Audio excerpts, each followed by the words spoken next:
All right, everyone, ready to dive in? Today, we're all about languages, getting into the nitty-gritty of Spanish. And you know what? Based on what we've got, seems like you're into how languages tick good stuff. We're going to have some fun with this one. Spanish determiners. Determiners. Okay, now you're speaking my language. Well, soon to be speaking it even better, right? But seriously, for anyone listening, have you ever noticed how Spanish can, pinpoint location? It's crazy precise. Oh, yeah, it's like a built-in GPS. Yeah. That, my friend, is the magic of demonstrative determiners. Hit me with it. So English, we've got this and that, right? Spanish, they've got levels, 3 levels of this and that, depending on how near or far something is. Like levels of language intensity. I'm intrigued. Exactly. Think this, that, and then Yeah. way over yonder, there's a yawn. Old English used it, but Spanish, they kept all 3. You're blowing my mind here. Okay, so I'm picturing myself in Spain at a market, delicious food everywhere, and I want that one, not that one, but that one way over there. And you wouldn't have to do a whole charade trying to point at the right one because Spanish has a word for that one over there. you got it. Este close to the speaker, It's close to the listener, and for anything else, way over there. Aquel is your winner. ese aquel. But hold on, it's Spanish, so it can't be that easy, right? What about if we're talking about those amazing pastries, one pastry versus a whole table of them? You're sharp. Always got to watch those singulars and plurals. Just like adjectives in Spanish. Got to agree. Gender and number. Music to my ears. Grammar. So, este libro, if I'm holding the book, but estos libros for a whole stack. You're getting it, see? Yeah. And don't forget those feminine forms. Esta casa for one nearby. Esas casas for a whole block of them. It's like a language dance. Like And the music's telling me we're just getting started. Oh, it's a whole other level when you start talking about like future events as este or past stuff as ese. It messes with you a bit, but hey, that's the fun of it, right? Totally. Makes you think. Okay, so we've done this and that. What about the? Simple? Right. You say that now. Spanish and simple. Never quite lines up, does it? Hit me with it. What's the catch with the? All right, so el, that's your usual suspect for the when you're talking about masculine nouns, right? But feminine nouns, Spanish throws in a curveball. Don't hold out on me. I'm on the edge of my seat. Feminine nouns, what's the deal? Picture this. Feminine noun starts with that strong A sound. You wouldn't use la, you'd use el. Whoa, hold up, back up. So I'm breaking the rules, but it's for grammar. I'm in. It's about how it sounds. Yeah. Try it. El agua. Water feminine, but el agua just flows better than lago. Okay, I'm seeing it. Another example. El águila, eagle.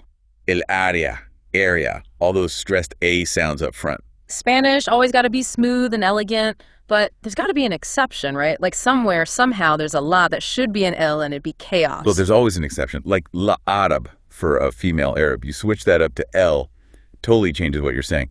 See. Spanish, always keeping us on our toes. Okay, we've done this, that, all with the Spanish twists and turns. What's next in the wonderful world of determiners? Oh, this is where things get fun. We're talking about possession. Mm. My, your, his, hers. All those possessive words. Spanish does it a bit differently. Lay it on me. How different could it be? There's a word for my in Spanish, right? Oh, yeah. We got words. Mi, tu, su, all there.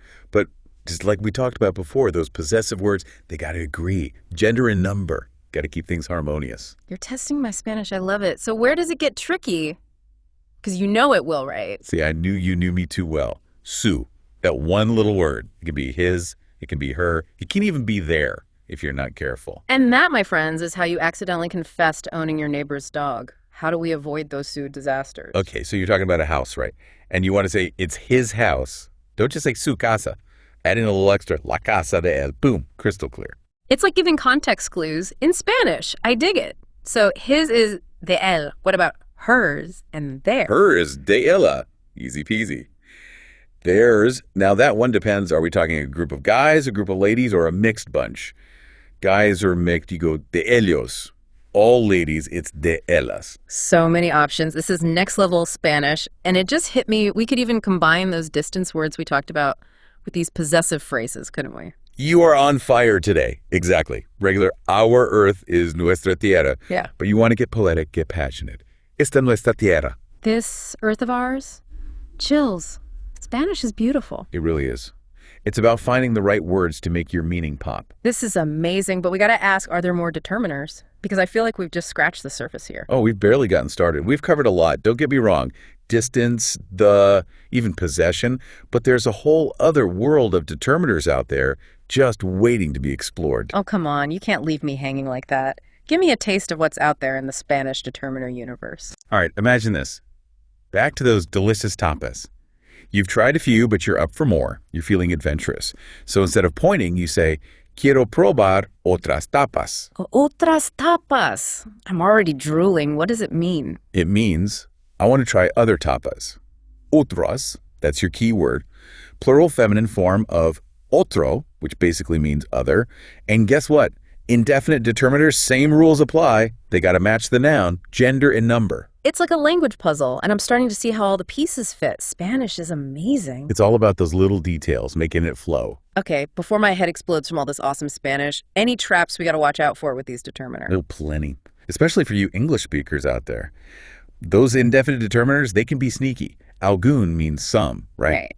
Some. Like some tapas, but not all the tapas. Exactly. But ningún, that means none. 0 tapas. Big difference. Oh, I see where you're going with this. One tiny word totally changes the meaning. Classic. Language learning is all about those little victories, right? Figuring out the code. Totally. Speaking of code, we've cracked the case on these Spanish determiners. 3 levels of this and that. The mystery of L with feminine nouns, even those possessives. My brain's a little fried. It's a lot to take in, but you're getting it. And it shows you, language isn't just words on a page, It's way deeper than that. For sure. It's like this whole hidden system, and the more you learn, the more you realize how much you don't know. It's a journey. And the best part, it never really ends. So true.